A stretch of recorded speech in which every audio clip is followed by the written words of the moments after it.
I never thought there would come a day when my own family would turn me into a public joke. My brother was praised as a genius, while I, no matter how hard I tried, was always seen as a failure. The breaking point came when I was fired from the company I had devoted myself to, and my entire family responded only with mockery. I had hit rock bottom in despair, but it was there that I uncovered a horrifying truth. None of it was coincidence. My brother and my father had conspired together to destroy my career. And when that truth came to light, I knew I had only one choice: to rise to reclaim everything right in front of them. This is not just a story of revenge. This is the story of a woman who finally learned how to rewrite her own destiny. Chapter 1. The day I was thrown out of the company. I will never forget that morning. It was only 10:23 a.m., and my life had already been completely turned upside down. I was sitting at my desk as usual, sipping my coffee while reviewing the system's security report. Then a shadow stopped right beside me. "Ma'am, I need you to pack up your personal belongings right now." The guard's voice was gentle, but it left no room for refusal. I froze. Around me, more than 20 colleagues suddenly pretended to be busy eyes glued to their computer screens, but I knew they were all listening.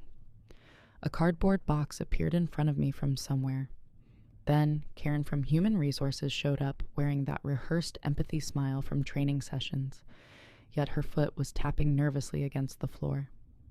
My hands trembled as I placed my familiar coffee mug into the box. The mug with the words, "World's Okay Employee," a college gift I had always cherished.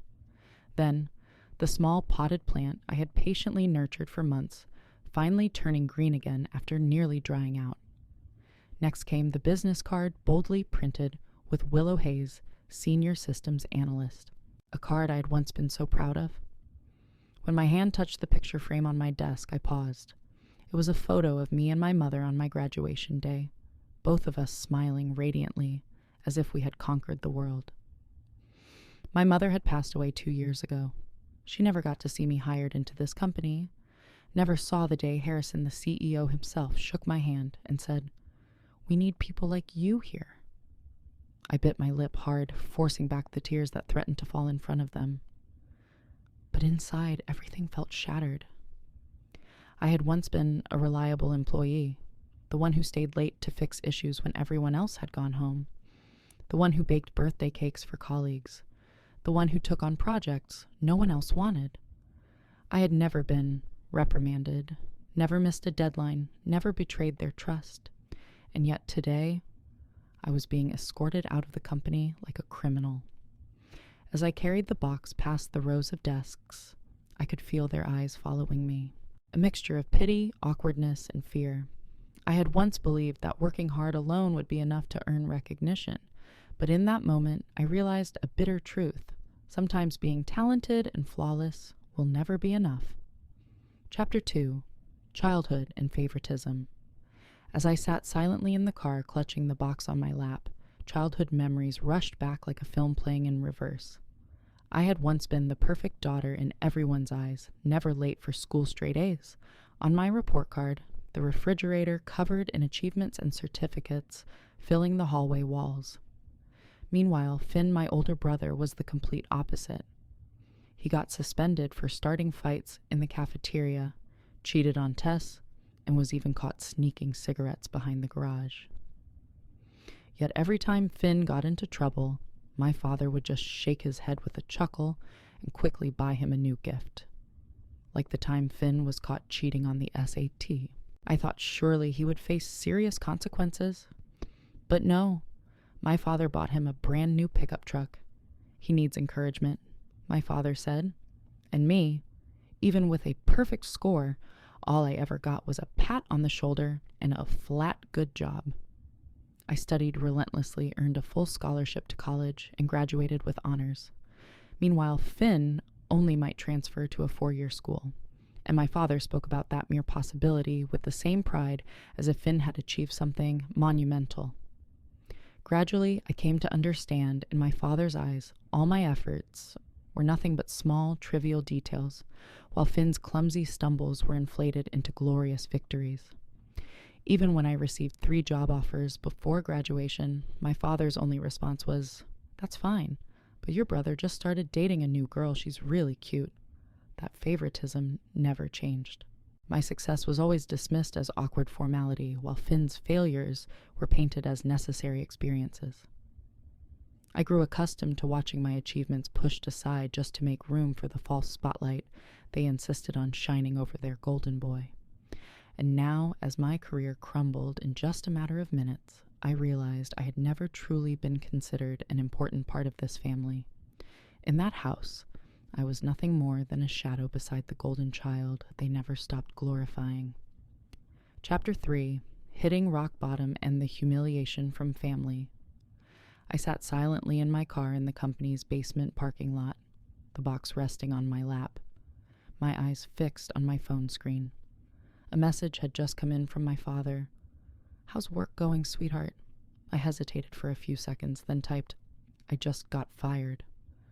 30 seconds later, he replied, "Just a single emoji, no questions, no comfort, just a thumbs up," as if I had reported the weather. Before I could even collect myself, the phone buzzed again. A message from Finn. I opened it and nearly threw the phone to the floor of the car. It was a gif of a pole dancer accompanied by a laughing with tears emoji. He had turned the collapse of my career into a joke, turned my pain into entertainment. I sat frozen in that car for hours, watching former colleagues come and go from the building. Part of me knew I should quickly update my resume, send out applications, start over.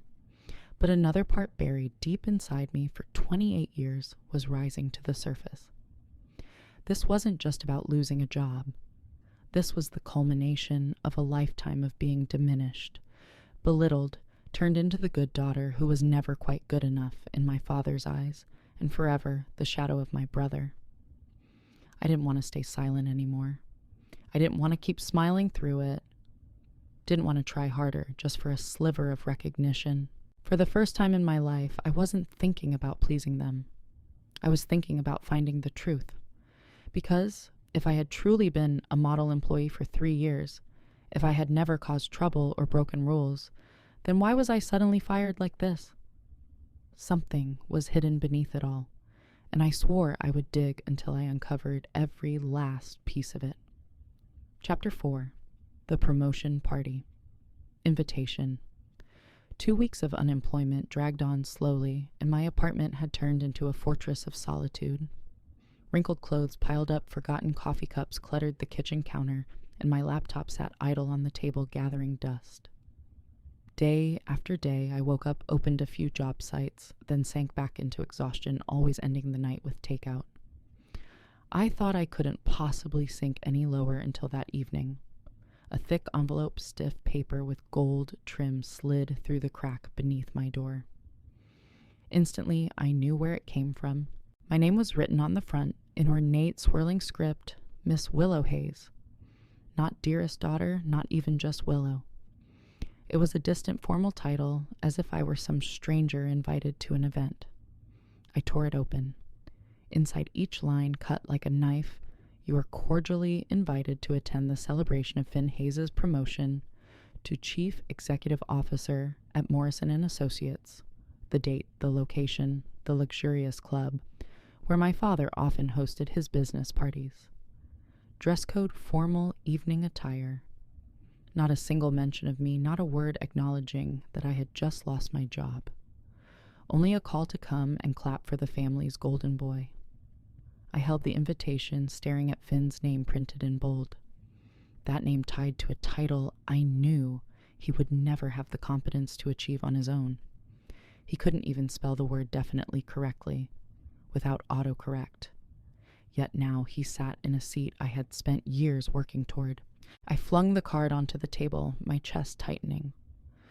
Why was I the one who devoted her youth to studying, to giving everything, now jobless, while he, the liar, the slacker, was being paraded as a shining success? In that bitterness, something inside me snapped awake. I no longer wanted to hide. I wanted the truth. Why had I been pushed out of my job so cruelly? And how had Finn climbed so high so quickly? And I swore, once I uncovered the answers, I would never let them trample me again. Chapter 5. The Meeting with Harrison and the Hidden Truth. That evening, my phone rang. An unknown number. Normally, I would have ignored it, but something pushed me to answer. Willow, it's Harrison. We need to meet. There's something you have to know about why you were fired. My heart pounded in my chest. Harrison, the very man who had signed my termination papers. Why was he calling me now? I wanted to snap at him, to say it was far too late for explanations. But then his voice pressed on. Urgent, please. Meet me tonight, at a cafe out of town. I promise you this isn't as simple as you think. 30 minutes later, I walked into a small corner cafe. Harrison was already there, leaning against the wall, his face lined with exhaustion. He looked much older than the man in my memory the last time I had seen him. He was a confident, commanding CEO. Thank you for coming, he said, his voice low and trembling. I didn't think you'd call, I replied, forcing myself to stay calm. If you feel guilty, you don't need to. I get it. The company called it restructuring. He looked straight at me, eyes burning with intensity. I didn't want to fire you, Willow. I was forced. I froze. Forced by who? Harrison slowly pulled out his phone, opened a photo, and slid it across the table. I leaned forward and my stomach dropped. It was a picture of a young Harrison at a college party, his arm around a girl who looked underage, both of them holding plastic cups, laughing. This photo landed on my desk 3 weeks ago, Harrison whispered. The one who brought it was Finn, your brother. I could hardly believe my ears. Finn, Harrison nodded. He said if I didn't fire you, the photo would go public, along with a fabricated report accusing me of misconduct with female staff. My family, the board, the press, I would have lost everything. I stammered, trembling, and you agreed. You fired me to protect yourself. At the time, I believed the photo was real. But I've since uncovered the truth. The girl in the picture, she was actually 21 when it was taken. Finn doctored the photo, made her look like a minor. It was a setup. I felt blood rushing to my face, my mind spinning. So my entire career had collapsed because of a vile frame-up orchestrated by my own brother. He wanted you out of the race, Harrison continued. He's aiming for power in this industry, and having a sister more talented than him was his biggest threat. I sat rigid, my nails digging so deep into my palms they left marks. Finn's mocking message flashed before me, my father's sneering smile, a lifetime of comparisons and belittlement. Now I understood. They hadn't just dismissed me. They had destroyed me deliberately. I have the proof. Harrison pushed the phone back toward me. The original photo witness statements, everything. I can give it to you, but the question is, what do you want to do with it? I drew a long breath, fire blazing in my chest. I didn't just want my job back. I wanted my honor, and more than that, I wanted the truth exposed right in front of the people who had turned me into a punchline. I lifted my head, locking eyes with Harrison. Meet me again Saturday night at Finn's promotion party. I'll show them just how wrong they were about me. Harrison blinked startled, then gave a slow nod. In that moment, I knew I had just made a decision that would change my life forever. Chapter 6. Returning to the company like a ghost.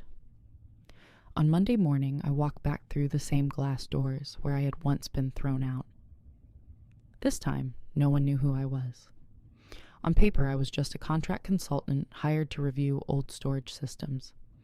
My access badge had no photo, and my temporary office was buried in the basement amid the dust and chill of outdated servers. But that was exactly what I needed. Down here, I was invisible. No one paid attention to a figure in a plain sweater and worn-out sneakers carrying boxes of files in and out each day. No one suspected that buried in those dusty stacks, I was piecing together the fragments of Finn's fraud. I began with Morrison and Associates, the firm where he had just been promoted to director. The public financial reports looked clean enough, but when I cross-referenced them with the internal files, irregularities jumped out immediately. A consulting firm named Strategic Solutions LLC appeared repeatedly in the expense records. Nearly $50,000 billed for market research within 6 months. Yet no employees, no deliverables, nothing. I tracked down the registered address, nothing but a P.O. box in Delaware. The person paying for the mailbox, a secondary account under my father's name. The deeper I dug, the clearer the picture became. Company funds siphoned off through phantom invoices, then funneled back into the pockets of my father and Finn. And that was only the surface. I started monitoring Finn's schedule. Every Tuesday afternoon, he claimed to be at client meetings. I decided to follow him. The Truth luxury golf lessons at an exclusive club, while I charged entirely to the company card. These so-called sessions had been going on for 4 months straight. Then came the Vegas expenses. 3 conferences Finn reported attending. That never actually existed. I called the supposed organizers. Every single one confirmed either the event had been canceled or was never scheduled in the first place. Yet Finn had charged thousands of dollars to company funds for lavish hotel suites, spa visits, and extravagant dinners. I sat in a small cafe across from Morrison headquarters, laptop, opened the screen glowing with evidence. My hands trembled, but not from fear. It was exhilaration. I knew I had just touched the very thing Finn had been desperate to bury. I was only at the beginning, but the veil was already tearing apart, and I swore I would not stop until I dragged their entire empire down with them. Chapter 7: An Unexpected Ally. In the days that followed, I buried myself in stacks of files and invoices, snapping photos of every piece of evidence.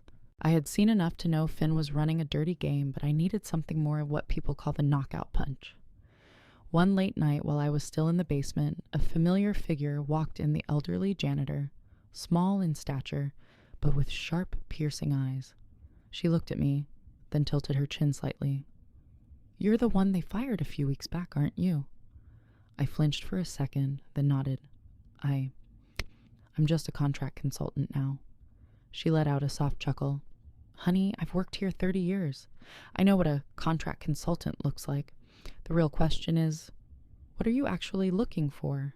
I hesitated, but something in her gaze made me unwilling to lie.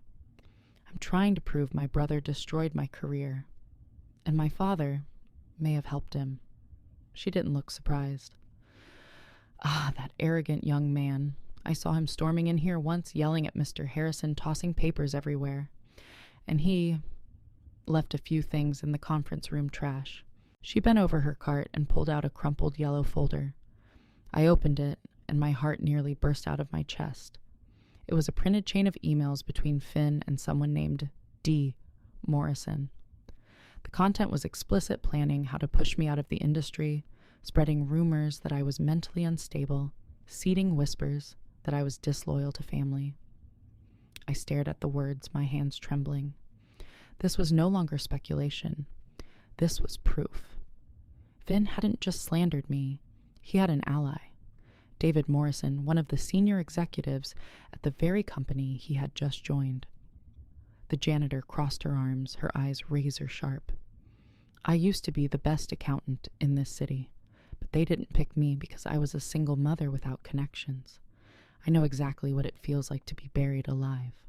So, let me help you." I lifted my head to meet her gaze, and for the first time in weeks I felt a flicker of hope. I was no longer alone. I had an ally. And with that folder in my hands, I knew their countdown had already begun. Chapter 8: Preparing for the promotion party. The closer the day of the party came, the clearer it became to me that I had to prepare meticulously. This wasn't just a family gathering. It was a stage, the place where I would drag the truth into the light. And I needed to appear with absolute confidence so that no one could ever look at me as the failed daughter again. I pulled old clothes out of my closet. Each piece was tied to the version of myself I used to be, the office blouse I wore when I was promoted to senior analyst, the gray dress I wore during an important meeting.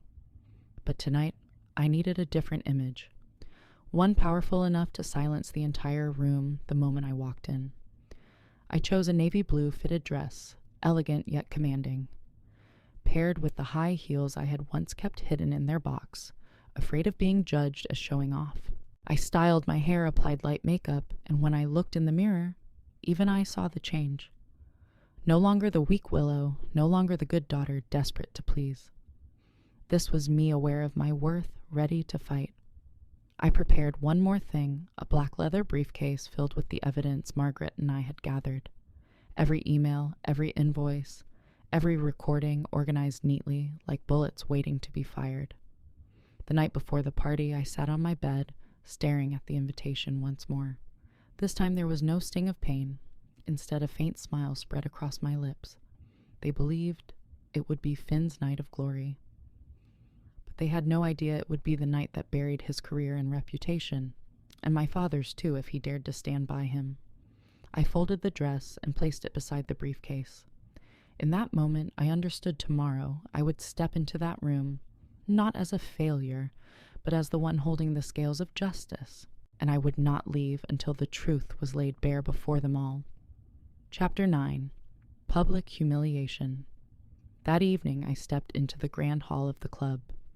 Crystal chandeliers glistened overhead. White tablecloths draped the tables. Wine glasses shimmered under golden light. I heard the roar of laughter, the clinking of handshakes, and endless words of praise for Finn filling the air.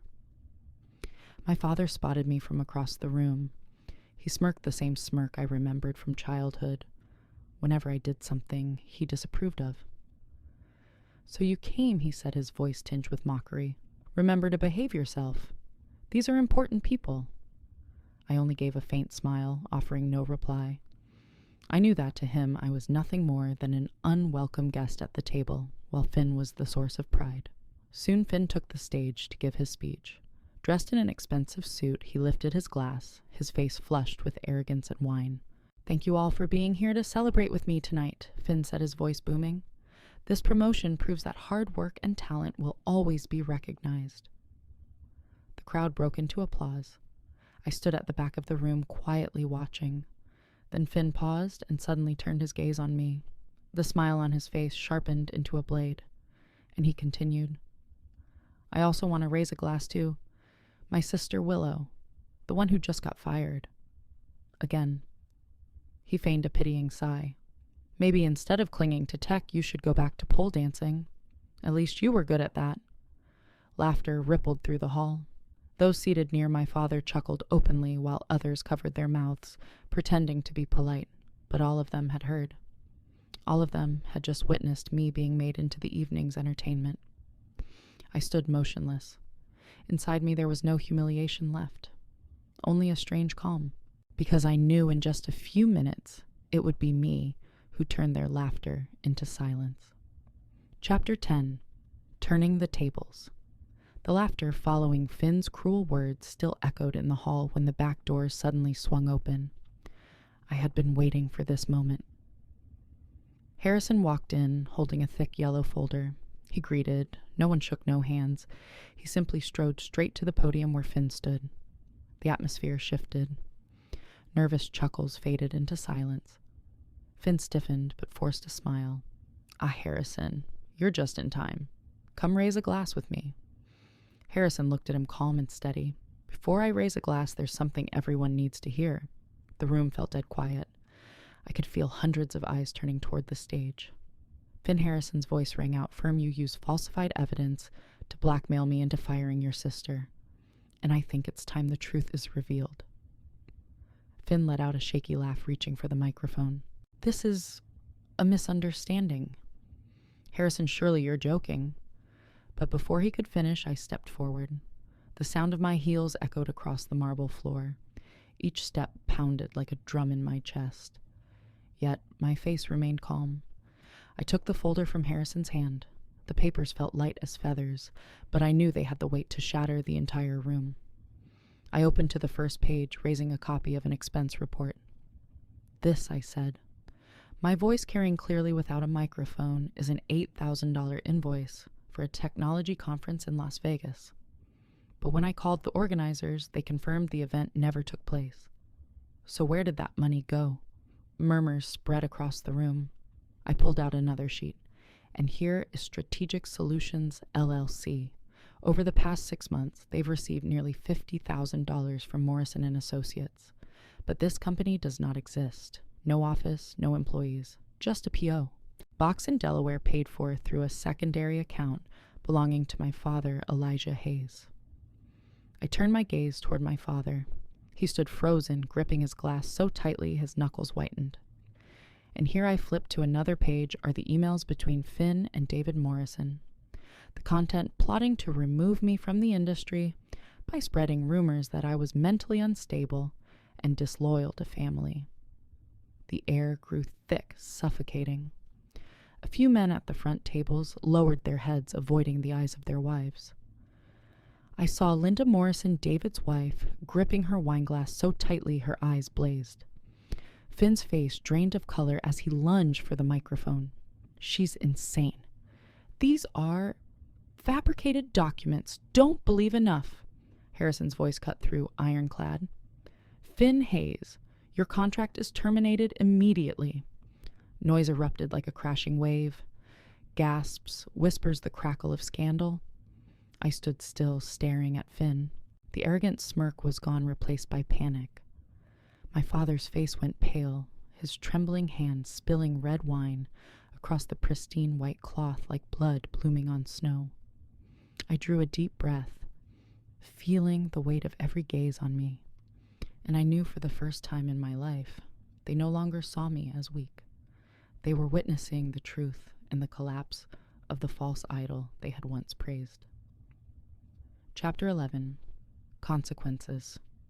The air in the room was taut like a drawn wire. My father slammed his glass onto the table, trying to maintain his familiar aura of authority. His voice was sharp, almost a growl, willow enough. You're causing a scene. These claims, they're entirely fabricated. I turned to him, locking eyes without a trace of fear. Fabricated? Then why does this email bear your signature? Why was your secondary card used to pay fees for a shell company? If this is a lie, Father, then it's your own signature that betrayed you. The whispers in the crowd swelled louder. Many guests pulled out their phones, clearly snapping photos of the documents in my hands. Finn trembled, trying to seize back the microphone. She's lying. This is a plot against my family. Dad, say something. My father opened his mouth, but this time, no one cared to listen. Harrison stepped forward, his voice strong and resolute. The Morrison & Associates Board convened an emergency session this afternoon. The result, Elijah Hayes is removed from his position as chairman effective immediately. And Finn Hayes, you are terminated, permanently banned from returning to this industry. The crash of a crystal glass hitting the floor echoed like a gunshot. My father's face drained of color. Finn's knees buckled, his hand clinging desperately to the microphone, shaking uncontrollably. 2 security guards moved in quietly. Finn stammered, his voice cracking into a scream of despair. You can't do this. I'll sue this as betrayal, but no one answered. Those who had once raised their glasses to toast him now only stared, cold, distant, detached. My father tried to hold his posture, but I saw the collapse in his eyes. The man who once sat on the throne of our family's power was now abandoned by the very allies who had built him up. Then a sound broke the silence, soft, but sharp enough to slice through the tension applause. Linda Morrison, her silver hair shining, her eyes like steel, was the first to rise, clapping slowly. Then her husband, then others followed. Within half a minute, the entire hall erupted in applause, but this time not for Finn, not for my father. The applause was for the truth laid bare at last. I raised my champagne glass, locked eyes with Finn, and repeated his own toast from earlier, but with a smile that cut like a blade to family, and finally doing one thing right. Laughter broke out, not mocking, but liberating, triumphant, and in that moment I knew the balance of power had shifted completely. Chapter 12. I'm given power. The next morning I walked into the building of Harrison Technology. The same glass doors that had once pushed me out like a failure now opened wide to welcome me. The security guard, the very one who had escorted me out before, nodded at me with respect.